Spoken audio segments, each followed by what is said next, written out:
Saya tak pasti sejauh manakah kita menyedari tentang besarnya impak apa yang berlaku di Gaza pada masa ini kepada dunia. Apabila sains mengambil alih peranan sebagai rujukan manusia di era moden Eropah, sejarawan begitu optimis tentang kehidupan masa hadapan dan mereka melihat jatuh bangun tamadun itu secara linear, sentiasa ke depan, begitu optimis.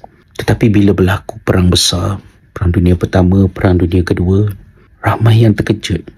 Mereka sangka mereka moden, tetapi rupanya dalam diri itu masih ada sifat primitif yang mampu untuk menghancurkan, membunuh jutaan nyawa. Dan itu mengubah daripada optimis menjadi pesimis, dan idea tentang realiti serta masa hadapan itu menjadi semakin rencam. Apa yang berlaku di Gaza pada masa ini menghilangkan rasa hormat sesiapa sahaja yang selama ini menghormati dunia barat, Eropah, hak asasi manusia, demokrasi, kesamarataan, semuanya tenggelam, hipokrit. Nilai-nilai itu hanya cantik bila ia diaplikasikan secara selektif kepada mereka yang layak untuk menerimanya.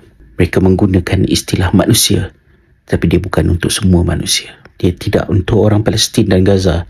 Dia hanya untuk orang-orang seperti mereka. Kali pertama saya membuka mata melihat isu Palestin dari perspektif yang lebih besar daripada apa yang berlaku di rantau Palestin itu ialah lebih kurang pada tahun 2007-2008 apabila di dalam subjek Orientalism bersama Profesor Abdullah Al-Hasan kita belajar tentang foreign policy, polisi luar Amerika Syarikat yang rupa-rupanya berkeupayaan untuk menggunakan duit rakyatnya sendiri disalurkan ke Israel, mencecah hingga $13 juta sehari. Yang kita duk tengok orang homeless, tak ada duit nak pergi hospital, mahal healthcare, pendidikan tunggal langgang di Amerika Syarikat yang dikatakan sebagai the greatest country in the world.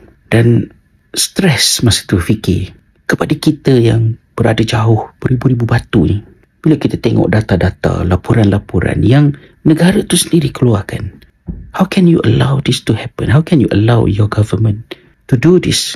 Tapi pada tahun 2024 ni, dengan besarnya jumlah kematian di Palestin tu, hancur Gaza, macam dah tak ada Gaza tu. Akhirnya dunia membuka mata. Rakyat Amerika bangkit. Tahun ni tahun pilihan raya besar ni di Ireland, kat US. Dan di sinilah peranan yang perlu dimainkan oleh rakyat di negara-negara ini untuk memberi tekanan kepada kerajaan masing-masing. Bahkan bagi kami yang berada di Ireland ini pun, sentimen rakyat, belakang rumah saya tu bendera Palestin berkibar, jiran Irish. Tapi kerajaannya, kerajaan semasa, duduk bawah ketiak Amerika Syarikat, United Kingdom, European Union. Tak sanggup meninggalkan kehidupan Ireland maju daripada sebuah negara yang antara yang termiskin di Eropah ketika dahulu menjadi negara kedua paling kaya di Eropah sekarang ini. Kalau tengok GDP, tak sanggup melihat perkara itu berubah dan masih menyangkakan yang masa hadapan yang baik itu hanya akan terjadi jika terus berkawan rapat dengan negara yang tangannya penuh darah. Bukan rakyatnya, kerajaannya. Berjuanglah. Semua yang hidup pada masa sekarang ini kena sedar ketika apa yang berlaku di Palestin itu terjadi, kita hidup, kita saksi, syuhada ala nas, dan kita mesti memainkan peranan sebagai saksi yang sentiasa berkata benar, melakukan sesuatu. Jangan jadi binatang, makan, minum, seronok, membiak, berak, tidur, itu saja.